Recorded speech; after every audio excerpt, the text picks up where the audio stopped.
नमस्कार, आपण पाहता स्टार वन महाराष्ट्र न्यूज, जनसामान्यांचे निर्भीड व्यासपीठ। आजच आपल्या चॅनलला लाईक करा, सबस्क्राईब करा, शेअर करा। नाशिक रोड येथील धान्य वितरण कार्यालय नाशिक शहरातील जिल्हाधिकारी कार्यालय आवारातील इमारतीतील तिसऱ्या मजल्यावरती आले असून रेशनधारकांना याचा मोठा त्रास सहन करावा लागत आहे। लाडकी बहीण योजनेसाठी आलेल्या महिलांना या कार्यालयाकडून मोठी गैरसोय होत असल्याचं दिसून येत आहे। त्यातच संप असल्याने नागरिकांना मनस्ताप सहन करावा लागत आहे। आज रोजी एक अपंग रेशनधारक थेट धान्य वितरण अधिकारी गणेश जाधव यांच्या कॅबिनमध्ये तिसऱ्या मजल्यावरती गेल्याने धावपळ उडाली होती।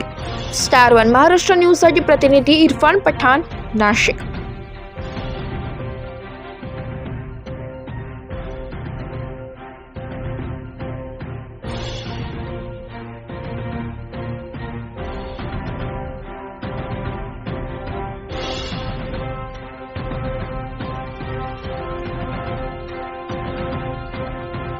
चव्हाण नाशिक रोडमधून बोलतोय। जसं धान्य पुरवठा अधिकारी ग्रामीण जे काही धान्य पुरवठा अधिकारी त्यांनी आज संप उपोषण केलं आहे। संपामुळे नागरिकांना खूप त्रास होतो। आज जे दिव्यांग बांधव तुमच्या मुलीबद्दल सांगा, किती दिवसांपासून गडके मारत आहे?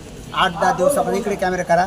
8-10 दिवसापासून गडके मारत, त्यांच्या संपामुळे नागरिकांना त्रास होतो। पण तिसऱ्या मजल्यावर येशील धान्य पुरवठा अधिकारी केले। ज्येष्ठ नागरिक लोकांना ज्यांना कॅन्डीचा प्रॉब्लेम आहे, जे चालू शकत नाही, हे बघा इकडे कॅमेरा करा, हे बघा या असे यांना त्रास होऊ राहिला आहे।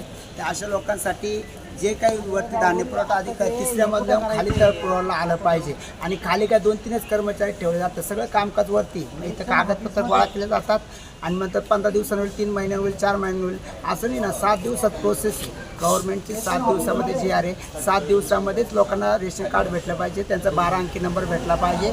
आणि त्यांना आता लाडकी योजनेसाठी लोक भरपूर असंख्य धान्यांचा संपमध्ये आला आहे। हा संप काय नागरिकांना खूप त्रास राहिला ना।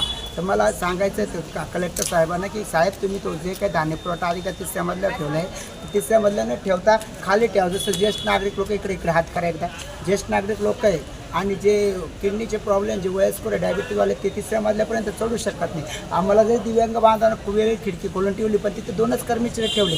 ते जे आम्हाला माहिती पाहिजे ती माहिती भेटत नाही, आणि जे आमचे काम लवकर करायचे लवकर होत नाही। मग साहेबांची कॅबिन होती ना, आम्ही साहेबांना पण भेटू शकत नाही। म्हणून साहेबांची कॅबिनसुद्धा खाली करा, इकडे खाली तळ पुरवला, आणि ते जे काही रेशन कार्ड पुरवठा आहे तो पण खाली ठेवा, म्हणजे आमचे वयस्कर गोष्टी होतील। हा संप लवकरच्या लवकर संपला पाहिजे, कारण नागरिकांना फार त्रास होतो या संपामुळे। कारण वरती जा, आता लाडली योजनेची मुदत तर कमी दिली, लोक धावपळ करताय, इकडून तिकडे शहरावाऱ्या धावताय।